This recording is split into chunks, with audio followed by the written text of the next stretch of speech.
All right, so today we're going to deconstruct one of the most intense philosophies of our time, the mindset of David Goggins. You see his motivation, right? It's raw, it's relentless, but underneath it all, there's actually a clear framework that anyone can understand. We're going to break it down piece by piece, and it all starts with the exact moment his entire world shifted. And it all kicks off with this just brutal moment of self-realization. See, Goggins came from a really traumatic past, and for years he blamed everyone and everything else. But his transformation, it didn't begin until he finally confronted the truth. The real enemy wasn't out there somewhere. It was the person staring back at him in the mirror. So this is really the first pillar of the Goggins mindset, confronting the real devil. And as he found out, that devil was him. It's this radical shift from blaming your circumstances to taking absolute, no excuses, unconditional ownership of your life.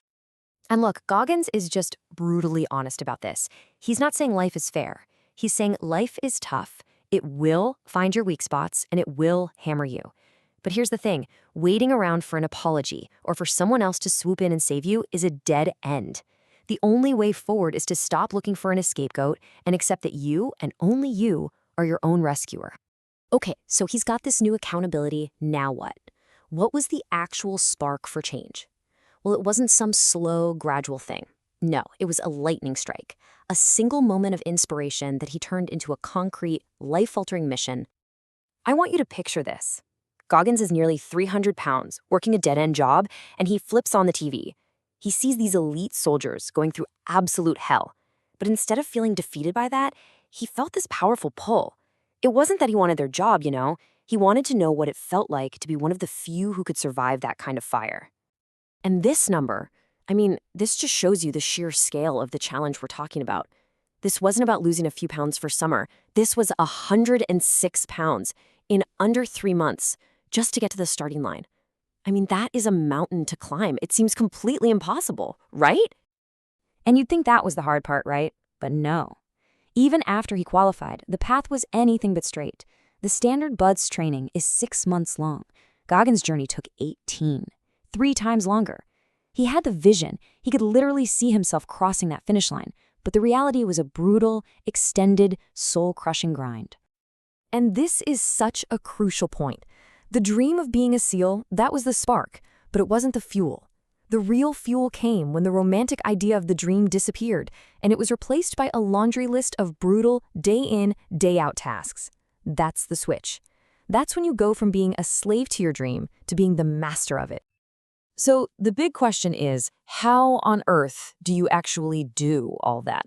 How do you execute that relentless list of tasks day after day? Well, it takes a very specific kind of mental toughness.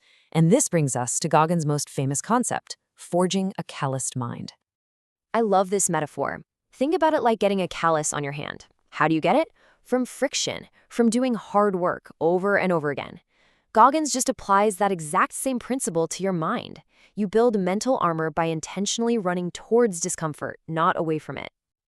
And here's the perfect example from his own life. He absolutely hated running, so what did he do? He ran. Every single day. He wasn't even trying to become a great runner at first. He was trying to build those calluses on his mind by forcing himself to do the one thing he desperately did not want to do. So how do you actually do it? Well, the process is simple, but it is definitely not easy. First, you find what you hate, what you fear. Then, you face it, over and over and over again. You stay in that uncomfortable place, what he calls the suck, until your brain literally rewires itself and that discomfort just becomes your new normal. And once you've done that, guess what? You find the next thing. But wait a second. To even begin this process, your mind has to be ready. It has to be in the right state. And this brings us to what Goggins calls cleaning out your mental garage. The analogy here is so simple but so powerful.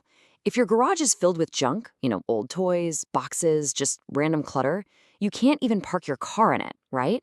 He says the mind is exactly the same. If it's cluttered with all your fears, your excuses, your insecurities, there's simply no space to install the heavy equipment like discipline and consistency. And when you put them side by side, the contrast is it's stark.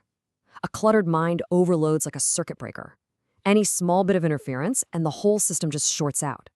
But an organized mind, It has space. It's ready for discipline. It's ready for focus. It's ready to go to work without having to spend an hour clearing out all the junk first. Okay, so let's recap. You've taken accountability, you've calloused your mind, you've organized your mental garage. Now what? What keeps this whole engine running for the long haul? This brings us to the final overarching philosophy, the complete and total rejection of a finish line. Goggins paints this picture of two paths you can take. The first one is the 4-lane highway. You know, the easy route with rest stops and comfort food. It'll get you results, sure, but they're temporary. The other path, it's just a shovel. It's manual labor, it's hard. But the calluses you get from picking up that shovel, those are permanent. They're a part of you. So, this is maybe the most important takeaway. There's no I made it moment. There's no finish line. The grind is forever. He says the refrigerator of accomplishments is never full. Real victory isn't about crossing a finish line with a cheering crowd. It's about what you do when nobody is watching, when it's 3 a.m. and you're the only person on earth who's awake and working. All right, but let's get real for a second. What about that moment? That moment when every single cell in your body is screaming at you to stop. When your mind, which is just trying to protect you, is begging you to quit. What's the secret to pushing through right then and there? And the answer isn't some crazy complex mantra. It's this one, simple, incredibly powerful question. He doesn't ask himself, can I finish this marathon, or can I run another mile? He just asks, can I take one more step? And here's the kicker, the punchline. The answer to that simple question is almost always yes. You can always take one more step. And choosing not to, when you know deep down that you can, that, to him, is the only real form of quitting. And all of this leaves us with one last, really challenging idea to chew on. Most of us, we set goals we know deep down we can probably achieve. But Goggins argues that true growth, it lives in the fear and insecurity of chasing something you genuinely believe you cannot do. So the question to leave you with is, what if you actually tried that? What would happen if you set a goal you were genuinely terrified you couldn't reach?